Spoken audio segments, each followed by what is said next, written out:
नमस्कार मित्रांनो, एक्झाम जागर या एज्युकेशन यूट्यूब प्लॅटफॉर्मवर तुम्हा सर्वांचं पुन्हा एकदा स्वागत आहे. तर मित्रांनो, या आधीच्या सत्रामध्ये मी तुम्हाला एक प्रश्न विचारला होता आणि प्रश्न काय होता, तर नुकत्याच पार पडलेल्या रणजी करंडक स्पर्धेची विजेतेपद कोणी पटकावले आहे.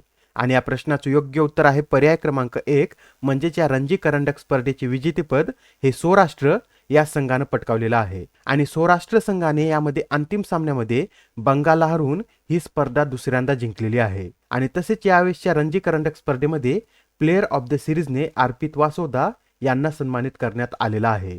आणि ही जी स्पर्धा आहे ही कधीपासून आयोजित करण्यात येत आहे, तर ही स्पर्धा 1934 पासून आयोजित करण्यात येत आहे.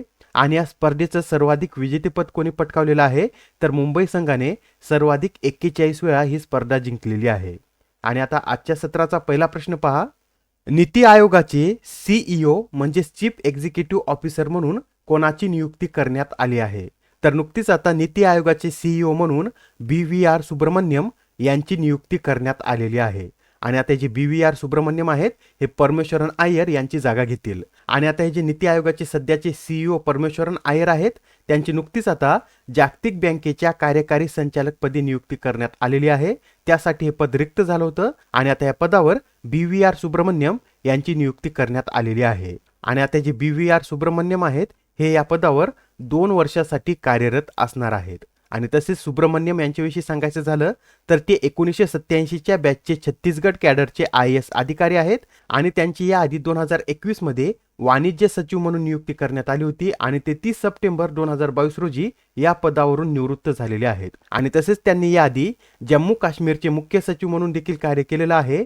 आणि 2004 ते 2008 दरम्यान त्यांनी श्री मनमोहन सिंग यांचे खासगी सचिव म्हणून देखील कार्य केलेलं आहे. तर यांच्याविषयीचे एवढे पॉईंट नोट करून घ्या. आणि आता हा जो नीती आयोग आहे याची स्थापना कधी करण्यात आलेली आहे, तर 1 जानेवारी 2015 रोजी नीती आयोगाची स्थापना करण्यात आलेली आहे. आणि नीतीचं फुल फॉर्म काय आहे, तर national institution for transforming India असं याचं पूर्ण स्वरूप आहे. आणि याचं मुख्यालय दिल्ली येथे आहे. आणि याचे पदसिद्ध अध्यक्ष हे पंतप्रधान असतात. आणि सध्या नरेंद्र मोदी पंतप्रधान असल्यामुळे ते या संस्थेचे पदसिद्ध अध्यक्ष आहेत. आणि तसेच या संस्थेचे उपाध्यक्ष कोण आहेत, तर सुमन के बेरी हे या संस्थेचे उपाध्यक्ष आहेत. आणि आता प्रश्न क्रमांक 2 पहा. आता नुकताच 76वा बाफ्टा पुरस्कार सोहळा पार पडलेला आहे. तर आता या पुरस्कार सोहळ्यामध्ये सर्वोत्कृष्ट चित्रपटासाठीचा पुरस्कार कोणत्या चित्रपटाने पटकावलेला आहे. तर आता या बाफ्टा पुरस्कार सोहळ्यामध्ये सर्वोत्कृष्ट चित्रपटासाठीचा पुरस्कार हा all quite on the western front या चित्रपटाने पटकावलेला आहे. आणि तसेच या चित्रपटाने या बाफ्टा पुरस्कार सोहळ्यामध्ये एकूण 7 पुरस्कार जिंकलेले आहेत. आणि हा जर्मन भाषेतील एक चित्रपट आहे. आणि याचे दिग्दर्शक कोण आहेत, तर एडवर्ड बर्जर हे या चित्रपटाचे दिग्दर्शक आहेत. आणि त्यांना सुद्धा या चित्रपटासाठी सर्वोत्कृष्ट दिग्दर्शकासाठीचा पुरस्कार देण्यात आलेला आहे. आणि तसेच या बाफ्टा पुरस्कार सोहळ्यामध्ये द बॅन्शीज ऑफ इनिशिरिन या आयरिश चित्रपटाने 4 पुरस्कार पटकावलेले आहेत. आणि आता हा जो बाफ्टा पुरस्कार आहे याचं आयोजन British academy of film and television arts म्हणजेच बाफ्टाद्वारे करण्यात येतं. आणि या बाफ्टाची स्थापना कधी करण्यात आलेली आहे, तर 1947 मध्ये बाफ्टाची स्थापना करण्यात आली होती. आणि पहिला बाफ्टा पुरस्कार सोहळा हा 1949 मध्ये आयोजित करण्यात आला होता. आणि हा सोहळा प्रथम 1956 मध्ये BBCवर प्रसारित करण्यात आला होता. आणि तसेच या पुरस्कार सोहळ्यामध्ये सर्वोत्कृष्ट माहितीपटाचा पुरस्कार हा कोणत्या माहितीपटाने पटकावला आहे, तर आता या बाफ्टा पुरस्कार सोहळ्यामध्ये सर्वोत्कृष्ट माहितीपटाचा पुरस्कार हा नवलनी या माहितीपटाने पटकावलेला आहे. आणि आता जो सर्वोत्कृष्ट माहितीपटासाठीचा जो पुरस्कार आहे यासाठी एका भारतीय माहितीपटाला सुद्धा नामांकन मिळालं होतं. आणि तो माहितीपट कोणता आहे, तर ऑल दॅट ब्रीथ्स या भारतीय माहितीपटाला यासाठी नामांकन मिळालं होतं. आणि या माहितीपटाचे दिग्दर्शक कोण आहेत, तर शौनक सेन हे या माहितीपटाचे दिग्दर्शक आहेत. आणि तसेच या पुरस्कार सोहळ्यामध्ये इतर सुद्धा पुरस्कार देण्यात आलेले आहेत, ते सुद्धा आपण पाहून घेऊया. तर पहा, उत्कृष्ट ब्रिटिश फिल्मसाठीचा पुरस्कार द बंशीज ऑफ इनिशेरिन या चित्रपटाला देण्यात आलेला आहे. सर्वोत्कृष्ट नॉन इंग्लिश चित्रपटासाठीचा पुरस्कार all quite on the western front. सर्वोत्कृष्ट अभिनेत्री हा पुरस्कार केट ब्लँचेट. सर्वोत्कृष्ट अभिनेत्याचा पुरस्कार ऑस्टिन बटलर. आणि सर्वोत्कृष्ट ॲनिमेटेड चित्रपटासाठीचा पुरस्कार गिलर्मो डेल टोरो पिनोचिओ या ॲनिमेटेड चित्रपटाला देण्यात आलेला आहे. आणि बाफ्टा रायझिंग स्टार अवॉर्डने एम्मा मॅकी यांना सन्मानित करण्यात आलेला आहे. आणि सर्वोत्कृष्ट सहाय्यक अभिनेता हा बॅरी केगन ठरलेला आहे. आणि सर्वोत्कृष्ट सहाय्यक अभिनेत्रीचा पुरस्कार अँजेले बॅसेट यांना त्यांच्या ब्लॅक पॅन्थर वाकांडा फॉरेवर या चित्रपटातील अभिनयासाठी देण्यात आलेला आहे. आणि आता प्रश्न क्रमांक 14 पहा. जगातील सर्वात मोठ्या दिव्यांग पार्कची स्थापना कोणत्या राज्यात करण्यात येत आहे? तर आता जगातील सर्वात मोठ्या दिव्यांग पार्कची स्थापना ही आपल्या महाराष्ट्रामध्ये करण्यात येत आहे. आणि महाराष्ट्रामध्ये कुठे? तर महाराष्ट्रामधील नागपूर येथे या पार्कची निर्मिती करण्यात येत आहे. आणि नुकतीच आता या पार्कची पायाभरणी नितीन गडकरी यांच्या हस्ते करण्यात आलेली आहे. आणि या पार्कला काय नाव देण्यात आलेलं आहे? तर अनुभूती दिव्यांग पार्क असे या पार्कला नाव देण्यात आलेलं आहे. आणि आता हे जे पार्क आहे हे एकूण 90,000 चौरस फूट जागेमध्ये उभारण्यात येत आहे. आणि तसेच या पार्कमध्ये सर्व 21 प्रकारच्या दिव्यांगासाठी अनुकूल सुविधा असणार आहेत. आणि यामध्ये काय काय सुविधा असतील? तर यामध्ये स्पर्श आणि गंध उद्यान, हायड्रोथेरपी युनिट, वॉटर थेरपी, मतिमंद मुलांसाठी आणि त्यांच्या मातांसाठी स्वतंत्र खोली अशा सुविधा या पार्कमध्ये उपलब्ध करून देण्यात येणार आहेत. आणि तसेच तुमच्या माहितीसाठी हे सुद्धा नोट करून घ्या, 2016 मध्ये केंद्र सरकारने दिव्यांग व्यक्तींच्या अधिकारांसाठी दिव्यांग व्यक्तीचे अधिकार कायदा संमत केलेला आहे. आणि आता आपण इथं महाराष्ट्राविषयी बोलत आहोत, तर महाराष्ट्राविषयी हे सुद्धा लक्षात राहू द्या. महाराष्ट्र राज्याची स्थापना 1 मे 1960 रोजी झालेली आहे. आणि महाराष्ट्राचे नवीन राज्यपाल कोण आहेत? तर रमेश बैस हे महाराष्ट्राचे 23वे राज्यपाल आहेत. आणि महाराष्ट्राचे एकूण क्षेत्रफळ किती आहे? तर 3,07,713 चौरस किलोमीटर इतकं महाराष्ट्राचं क्षेत्रफळ आहे. आणि 2011च्या जनगणनेनुसार महाराष्ट्राची लोकसंख्येची घनता ही 365 इतकी आहे, तर लिंग गुणोत्तर हे 929 इतकं आहे. आणि महाराष्ट्राचं बाल लिंग गुणोत्तर किती आहे? तर 894 इतकं महाराष्ट्राचं बाल लिंग गुणोत्तर आहे. आणि महाराष्ट्र राज्यातील पहिला संपूर्ण साक्षर जिल्हा कोणता आहे? तर सिंधुदुर्ग हा महाराष्ट्र राज्यातील पहिला संपूर्ण साक्षर जिल्हा आहे. आणि तसेच महाराष्ट्रामध्ये एकूण 6 नॅशनल पार्क आहेत. आणि ते कोणत्या जिल्ह्यामध्ये स्थित आहेत ते सुद्धा आपण पाहून घेऊया. तर पहा, चांदोली नॅशनल पार्क हा 4 जिल्ह्यामध्ये पसरलेला आहे. आणि ते जिल्हे कोणकोणते? तर सातारा, सांगली, कोल्हापूर आणि रत्नागिरी या 4 जिल्ह्यामध्ये हा नॅशनल पार्क पसरलेला आहे. तसेच संजय गांधी नॅशनल पार्क हा मुंबईमध्ये आहे. Gugamal national park Amravati, Pench national park Nagpur, Navegaon national park Gondia, तर ताडोबा नॅशनल पार्क हा चंद्रपूर जिल्ह्यामध्ये स्थित आहे. आणि आता प्रश्न क्रमांक 5 पहा. भारताचे 80वावे ग्रँडमास्टर कोण बनले आहेत? तर आता भारताचे 80वावे ग्रँडमास्टर हे विघ्नेश एन्नार हे बनलेले आहेत.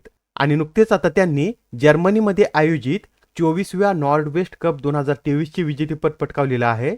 आणि या विजेतेपदकासह त्यांनी 2500 पॉईंटची येलो रेटिंग सुद्धा पार केलेली आहे. आणि त्यानंतर आता ते भारताचे 80वावे ग्रँडमास्टर बनलेले आहेत. आणि आता भारताच्या बुद्धिबळ इतिहासामध्ये प्रथमच 2 भाऊ ग्रँडमास्टर बनलेले आहेत. म्हणजेच आता हे जे विघ्नेश एन्नार आहेत त्यांचे भाऊ विशाख एन्नार हे 2019 मध्ये भारताचे 59वे ग्रँडमास्टर बनले होते. आणि आता भारतामध्ये प्रथमच 2 भाऊ ग्रँडमास्टर बनलेले आहेत. आणि पहा, याआधी 79वे ग्रँडमास्टर कोण ठरलेले आहेत? तर यम प्रणेश हे 79वे ग्रँडमास्टर आहेत. 78वे ग्रँडमास्टर हे कौस्तुभ चॅटर्जी, 77वे आदित्य मित्तल, 76वे ग्रँडमास्टर प्रणव आनंद ठरलेले आहेत. तर 75वे ग्रँडमास्टर हे व्ही प्रणव ठरलेले आहेत. आणि आता प्रश्न क्रमांक 6 पहा.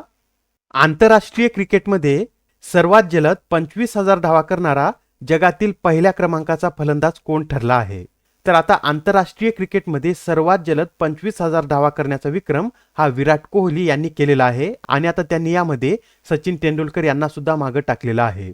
आणि विराट कोहली यांनी या 25,000 धावा या 549 आंतरराष्ट्रीय सामन्यामध्ये केलेल्या आहेत. तर सचिन तेंडुलकर यांनी या 25,000 धावा 577 सामन्यामध्ये केल्या होत्या.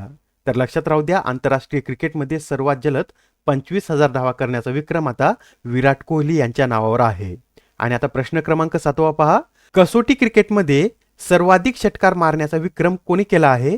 तर नुकताच आता कसोटी क्रिकेटमध्ये सर्वाधिक षटकार मारण्याचा विक्रम हा बेन स्टोक्स यांनी केलेला आहे. आणि बेन स्टोक्स यांनी कसोटी क्रिकेटमध्ये एकूण किती षटकार मारलेले आहेत?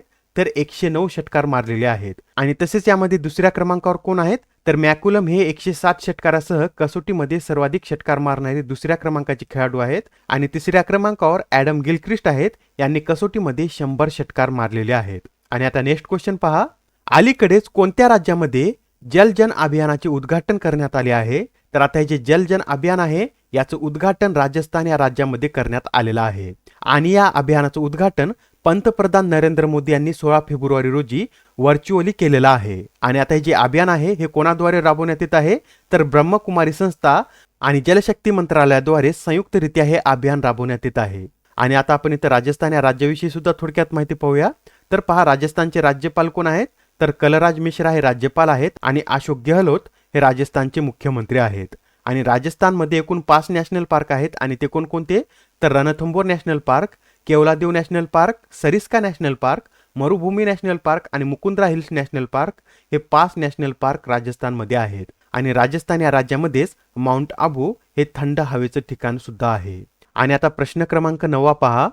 आता या प्रश्नामध्ये काय विचारलेलं आहे, तर इस्लामोफोबियाशी लढण्यासाठी कोणत्या देशाने एका प्रतिनिधीची नियुक्ती केली आहे, तर नुकतीच आता इस्लामोफोबियाशी लढण्यासाठी कॅनडा या देशाने एका प्रतिनिधीची नियुक्ती केलेली आहे. आणि यामध्ये कॅनडा सरकारने प्रतिनिधी म्हणून अमिरा अलगावेबी यांची नियुक्ती केलेली आहे. तर लक्षात राहू द्या, इस्लामोफोबियाशी लढण्यासाठी कॅनडा या देशाने प्रथमच विशेष प्रतिनिधीची नियुक्ती केलेली आहे. आणि आता आजच्या सत्रामधील शेवटचा प्रश्न पहा. आंतरराष्ट्रीय मातृभाषा दिन हा दरवर्षी कधी साजरा केला जातो, तर आंतरराष्ट्रीय मातृभाषा दिन हा दरवर्षी 21 फेब्रुवारी रोजी साजरा केला जातो. आणि यावेळी या दिवसाची थीम काय आहे, तर multilanguage education a necessity to transform education अशी यावेळी या दिनाची थीम आहे. आणि तसेच युएनद्वारे 2022 ते 2032 हे दशक देशी भाषांचे आंतरराष्ट्रीय दशक म्हणून सुद्धा साजरं केलं जात आहे. हे सुद्धा नोट करून घ्या. आणि आता आजच्या सत्रामधील तुमच्यासाठीचा प्रश्न पहा. उत्तर भारतातील पहिला अणुप्रकल्प हा कोणत्या राज्यात स्थापन केला जात आहे. आता या प्रश्नाचं उत्तर कमेंटमध्ये देण्याचा प्रयत्न करा. उत्तर चुकलं तरी काही हरकत नाही, कारण ज्यावेळेस तुम्हाला या प्रश्नाचं योग्य उत्तर माहित होतं त्यावेळेस हे प्रश्न तुमच्या दीर्घकाळापर्यंत लक्षात राहतात. तर आता पुढच्या सत्रामध्ये पुन्हा भेटूया. धन्यवाद.